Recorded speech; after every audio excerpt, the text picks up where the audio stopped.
Thursday night game just wrapped up between the Minnesota Vikings and the Rams. This one was a fun one. Puka Nacua is officially back. Cooper Kupp, he's officially back. There's a lot of scoring in this matchup. We're going to go over the buy, sells, trades, holds, the guys that kick the moon, and everything else from this game. But before you do, you need to click that subscribe button right now. This is the only fantasy football channel on YouTube that's instantly doing a recap after the games. The only one, and has been consistent at it all season long, all 8 weeks. On top of that, we preview the games as well, so you can use the advanced analytics to help you set your lineups. On top of that, we go over the waiver wire extensively multiple days out of the week, and we deep dive the trending players so you can look at the advanced stats, and we read the tea leaves and situations of those players. Click that button. Stop missing out. Ric Flair's watching. Do not disappoint him.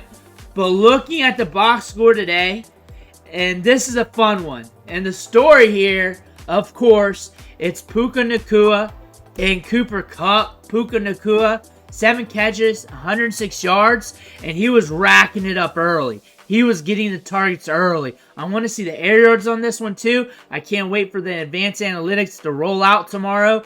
But 9 targets in this matchup. He is back, son. He is back. And what I said during the must-start video with him, and it was early in the morning before he even got clarification whether or not he was going to play, is that I didn't know. I didn't know. And honestly, I didn't know. And what I did when I was helping people with their lineups, I asked them, where are you at in the standings? What is going on with your team? Because if you're iffy with anything, just go ahead and start him. If you're good, if you got another good wide receiver, you're cool to back off. It's okay. But if you want to go ham, it's okay. So I was wrong and right when I was helping people, but honestly just needed clarification, and it was prior before we knew the news that he was officially playing.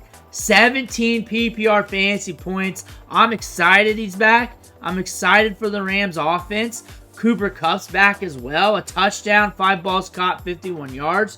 I got a lot of Cooper Kupp on my teams because he was at a good discount in drafts. And Puka Nacua is back. We saw the injury. We went over the clip in practice. It was a nasty one. We knew that was going to impact him for some time. Kyren Williams catching 5 balls, 19 yards, and a touchdown on top of running the ball 23 times. He got a lot of run in this game, even on special teams. Catching that onside kick there at the end of the game. Kyren Williams getting a lot of touches.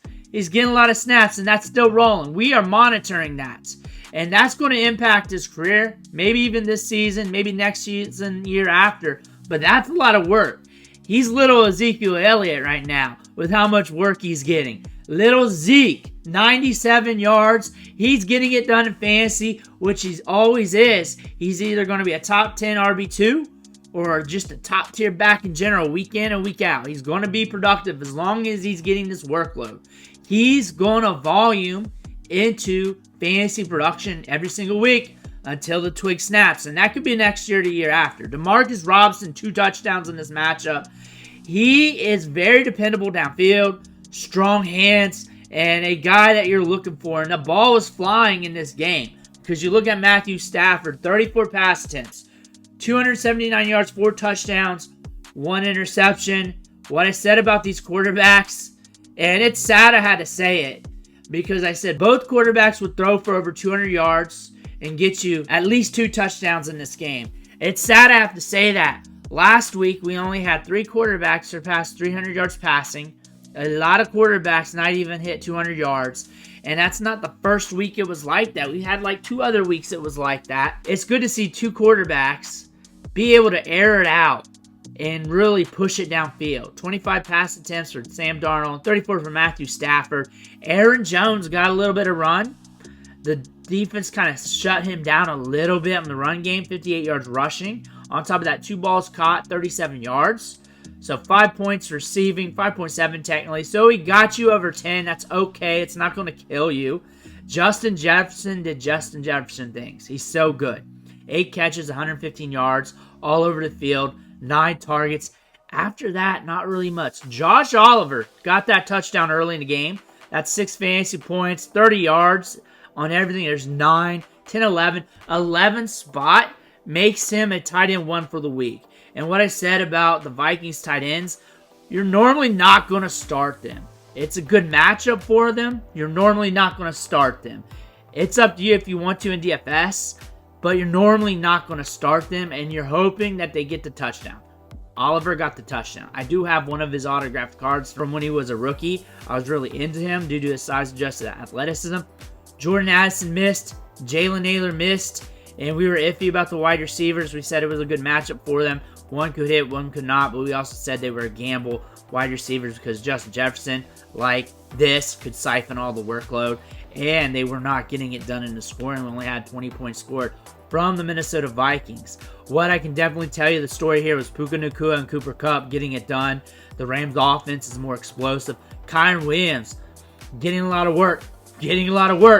But the Rams are back. Let me know what happened with your fantasy teams tonight. I want to hear about it. Make sure to hit that subscribe button on the way out. One thing for watching. Catch you on the next video.